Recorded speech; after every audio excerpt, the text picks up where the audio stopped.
तो आज हमारे संविधान के सीरीज में आज हम पढ़ेंगे राष्ट्रपति और राज्यपाल के बारे में। मैंने आपको बताया था कि मैं आपको पढ़ाऊंगा तुलनात्मक स्टडी, यानी कि तुलनात्मक तरीके से मैं आपको पढ़ाऊंगा कि राष्ट्रपति क्या होते हैं और राज्यपाल क्या होते हैं, राष्ट्रपति के पास क्या शक्तियां होती हैं, राज्यपाल के पास क्या शक्तियां होती हैं। तो सबसे पहले आज हम देखेंगे अनुच्छेद के बारे में, ठीक है। आर्टिकल के बारे में इनसे संबंधित देखेंगे कि राष्ट्रपति से संबंधित कितने आर्टिकल हैं और राज्यपाल से संबंधित कितने आर्टिकल हैं।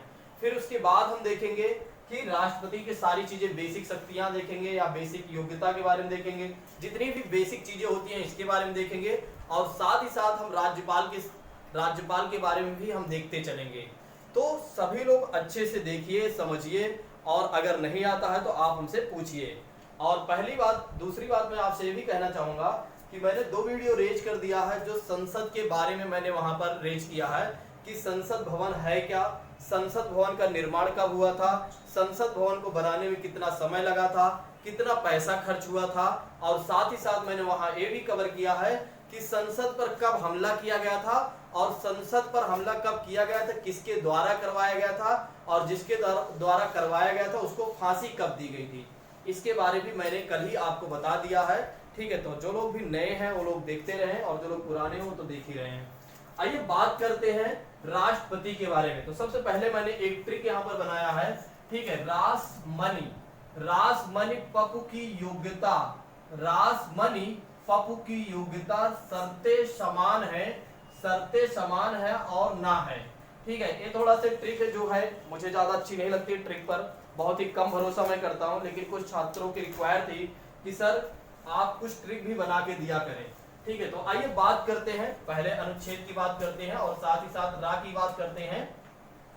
रा मतलब कि अनुच्छेद 52 क्या कहता है। अनुच्छेद 52 कहता है कि भारत का एक राष्ट्रपति होगा। अनुच्छेद 52 क्या कहता है, भारत का एक राष्ट्रपति होगा। ध्यान रखिएगा अनुच्छेद 52 में क्या कहा गया है, ठीक है। अनुच्छेद 52 में क्या कहा गया है, भारत का एक राष्ट्रपति होगा। फिर राज्यपाल के संदर्भ में देखा जाए तो राज्यपाल के बारे में अनुच्छेद 153 में कहा गया है कि राज्यों में राज्यपाल होंगे या राज्यों के राज्यपाल, ठीक है। राज्यों के राज्यपाल के बारे में जानकारी किसमें दिया गया है, अनुच्छेद 153 में इसके बारे में चर्चा की गई है। दूसरी बात करते हैं, यानी कि नेक्स्ट अनुच्छेद की बात करें, अनुच्छेद 53 यानी सा से डिनोट किया गया है, ये रहा आपका सा से जो डिनोट किया गया, इसमें कहा गया है कि संवैधानिक कार्यपालिका का अध्यक्ष कौन होगा, आपका राष्ट्रपति होगा। संवैधानिक कार्यपालिका का अध्यक्ष कौन होगा, आपका राष्ट्रपति होगा। संवैधानिक कार्यपालिका का अध्यक्ष कौन होगा, राष्ट्रपति होगा। इसको ध्यान रखिएगा, ठीक। चलो एक एक पहले हम राष्ट्रपति को देख लेते हैं, फिर राज्यपाल को देखेंगे और जो चीजें तुलना करने वाली रहेगी वो मैं तुलना करके दिखा भी दूंगा, ठीक है।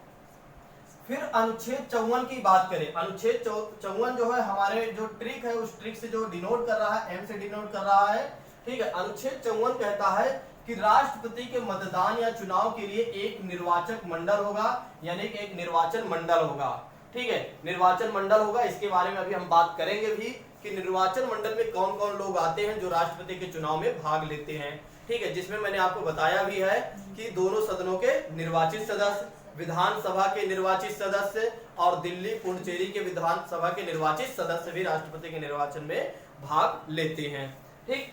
नेक्स्ट बात करते हैं अनुच्छेद 55 क्या कहता है। अनुच्छेद 55 कहता है कि नी से डिनोट करता है, हमारे जो ट्रिक है इसमें नी से डिनोट करता है। और अनुच्छेद 55 कहता है कि राष्ट्रपति के निर्वाचन की पद्धति की बात की गई है कि राष्ट्रपति के निर्वाचन की पद्धति कैसे होगी, ठीक है। राष्ट्रपति कौन बनेगा, तो जो उम्मीदवार 50% प्लस 1 वोट पा जाता है वो क्या बन जाएगा, भारत का राष्ट्रपति बन जाएगा।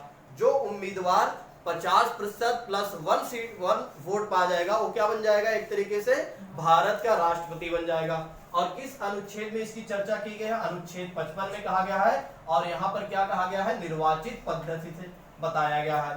नेक्स्ट बात करते हैं आर्टिकल नंबर 56 यानी अनुच्छेद 56 क्या कहता है। और ट्रिक के हिसाब से देखा जाए तो पा से डिनोट किया गया है। और इसमें क्या कहा गया है, पा मतलब पदावधि, पदावधि मतलब कार्यकाल, राष्ट्रपति का कार्यकाल कितने समय का होगा। तो कार्यकाल कितने समय का होता है राष्ट्रपति का, 5 वर्ष का होता है राष्ट्रपति का कार्यकाल, क्लियर। नेक्स्ट बात करते हैं अनुच्छेद 57 क्या कहता है, और ट्रिक के हिसाब से देखा जाए तो पू से डिनोट किया गया है, और यहाँ पर मैंने दिखाने का भी प्रयास किया है। पू मतलब होता है पुनः निर्वाचन पात्रता, यानी कि राष्ट्रपति अगर एक बार निर्वाचित हो गए हैं तो दोबारा भी वो राष्ट्रपति बन सकते हैं, निर्वाचन अगर वो निर्वाचित हो जाते हैं तो। क्लियर। नेक्स्ट बात करते हैं, अनुच्छेद 58 क्या कहता है। अनुच्छेद 58 कहता है योग्यता। अनुच्छेद 58 कहता है योग्यता के बारे में बताया गया है, और हमारे जो हमारी जो ट्रिक है उसमें भी यही कहा गया है, योग्यता को संदर्भ किया गया है, ठीक है, डिनोट किया गया है। अनुच्छेद 58 कहता है कि राष्ट्रपति बनने के लिए क्या योग्यताएं होनी चाहिए। अनुच्छेद 58 कहता है कि राष्ट्रपति बनने के लिए क्या योग्यताएं होनी चाहिए, तो मैंने आपको बताया भी है योग्यता के बारे में। भारत का नागरिक होना चाहिए एक राष्ट्र उम्मीदवार को, और साथ ही साथ 35 वर्ष की आयु पूरा कर लेना चाहिए। बाकी बेसिक डिटेल हम अभी बात करेंगे, यानी कि जब हम क्लास में अच्छे तरीके से देखेंगे तो। ठीक। नेक्स्ट बात करते हैं, अनुच्छेद 59 यानी 59 की बात की गई है। अनुच्छेद 59 यानी शर्तें कहा गया है। शर्तें का मतलब होता है कि राष्ट्रपति के उम्मीदवार को भारत का नागरिक होना चाहिए, 35 वर्ष आयु पूरा कर लेना चाहिए। उसके अतिरिक्त एक शर्त और आ जाती है बात, उसे क्या चाहिए, 50 प्रस्तावक 50 अनुमोदक चाहिए। 50 प्रस्तावक और 50 अनुमोदक की बात की गई है, ठीक है, इसीलिए यहाँ पर शर्तें कहा गया है। ठीक। अनुच्छेद किसमें है, अनुच्छेद 59 में है, 59 में है, इसको आप ध्यान रखिएगा। फिर अनुच्छेद 60 क्या कहता है, शाह से डिनोट किया गया है, आपके शाह से डिनोट किया गया है, और अनुच्छेद 60 कहता है कि शपथ की बात की गई है, यानी कि राष्ट्रपति को शपथ कौन दिलाएगा, राष्ट्रपति को शपथ कौन दिलाएगा, और राष्ट्रपति को शपथ कौन दिलाता है, कौन दिलाता है, मुख्य न्यायाधीश, ठीक है, चीफ जस्टिस ऑफ इंडिया। ठीक है, भारत के मुख्य न्यायाधीश, सुप्रीम कोर्ट के मुख्य न्यायाधीश राष्ट्रपति को क्या करते हैं, शपथ दिलाते हैं। यदि मुख्य न्यायाधीश नहीं है तो कौन दिलाएगा, कोई वरिष्ठतम जज जो होगा, जो कोई वरिष्ठ जज होगा वो राष्ट्रपति को क्या करेगा, शपथ दिलाएगा। ठीक। नेक्स्ट बात करते हैं, अनुच्छेद 60 हो गया आपका। अनुच्छेद 61 की बात करते हैं कि महाभियोग, मां से डिनोट किया गया है। अनुच्छेद 60 जो है मां से डिनोट किया गया है, सॉरी 61 जो है मां से डिनोट किया गया है। इसका मतलब क्या हो जाएगा, महाभियोग, यानी कि राष्ट्रपति को हटाने के लिए महाभियोग की प्रक्रिया लाई जाती है। राष्ट्रपति को हटाने के लिए महाभियोग की प्रक्रिया लाई जाती है। और किस अनुच्छेद में कहा गया है, अनुच्छेद 61 में कहा गया है, इसको आप ध्यान रखिएगा। और लास्ट बात करते हैं, अनुच्छेद 62 क्या कहता है। इसमें मैंने आपको लिखाया है ना है। ना है का मतलब राष्ट्रपति यदि नहीं है तो उनके स्थान पर या उनके पद पर कौन बैठेगा, तो भारत के उपराष्ट्रपति बैठेंगे। अगर उपराष्ट्रपति नहीं है तो चीफ जस्टिस ऑफ इंडिया यानी कि मुख्य न्यायाधीश बैठेंगे, या वे भी नहीं है तो कोई वरिष्ठतम जज आकर बैठेगा। क्लियर।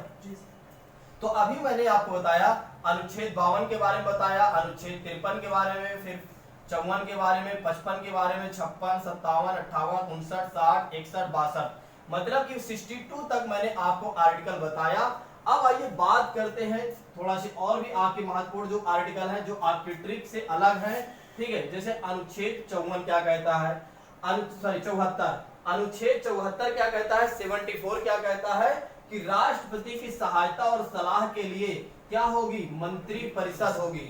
कौन सी, प्रधानमंत्री के नेतृत्व वाली मंत्री परिषद होगी, जो राष्ट्रपति को क्या देगी, सहायता और सलाह देगी, और राष्ट्रपति इसके बात मानने के लिए बाध्य भी होते हैं। और किस संविधान संशोधन के तहत कहा गया है, 42वें संविधान संशोधन अधिनियम 1976 के द्वारा कहा गया है, जब इंदिरा गांधी की सरकार थी तब। क्लियर। नेक्स्ट बात करते हैं अनुच्छेद 123। अनुच्छेद 123 कहता है कि राष्ट्रपति के पास यह शक्ति है कि राष्ट्रपति क्या कर सकते हैं, अध्यादेश जारी करने की शक्ति, यानी राष्ट्रपति क्या कर सकते हैं, अध्यादेश जारी कर सकते हैं। किस आर्टिकल के तहत, आर्टिकल 123 के तहत। कब जारी कर सकते हैं, जब आपके लोकसभा या राज्यसभा आपकी ना चल रही हो तब, या लोकसभा में से कोई एक ना चल रही हो, लोकसभा या राज्यसभा में कोई एक सदन ना चल रहा हो, तब राष्ट्रपति क्या कर सकते हैं, अध्यादेश जारी कर सकते हैं। अध्यादेश के मतलब अध्यादेश के थ्रू क्या होता है, एक कानून लाया जा सकता है।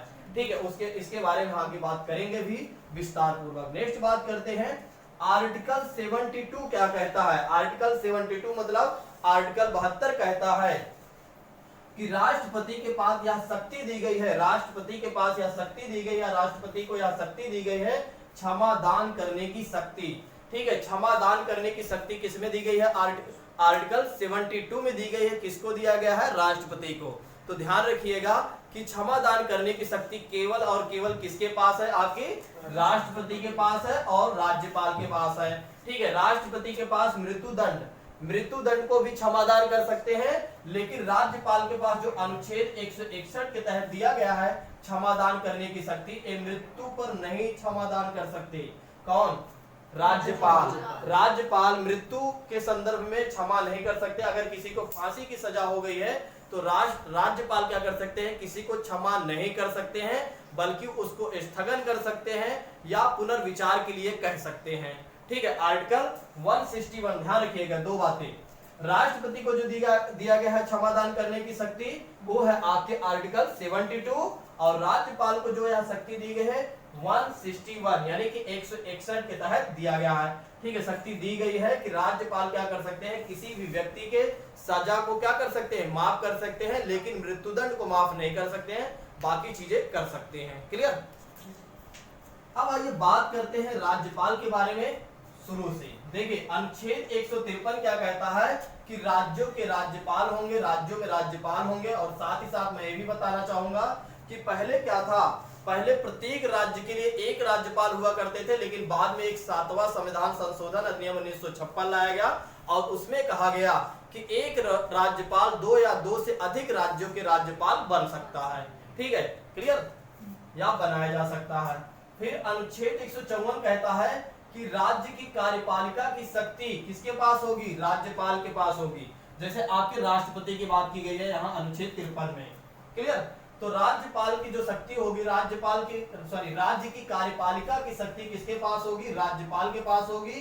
किस अनुच्छेद के तहत? अनुच्छेद 154 के तहत। नेक्स्ट बात करते हैं कि राज्यपाल की नियुक्ति कौन करेगा और या राज्यपाल की नियुक्ति कैसे होगी? किस अनुच्छेद में कहा गया है?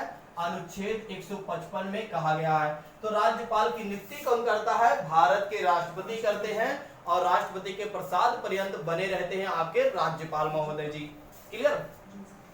नेक्स्ट बात करते हैं आर्टिकल 156। आर्टिकल 156 कहता है कि राज्यपाल का कार्यकाल कितना होगा?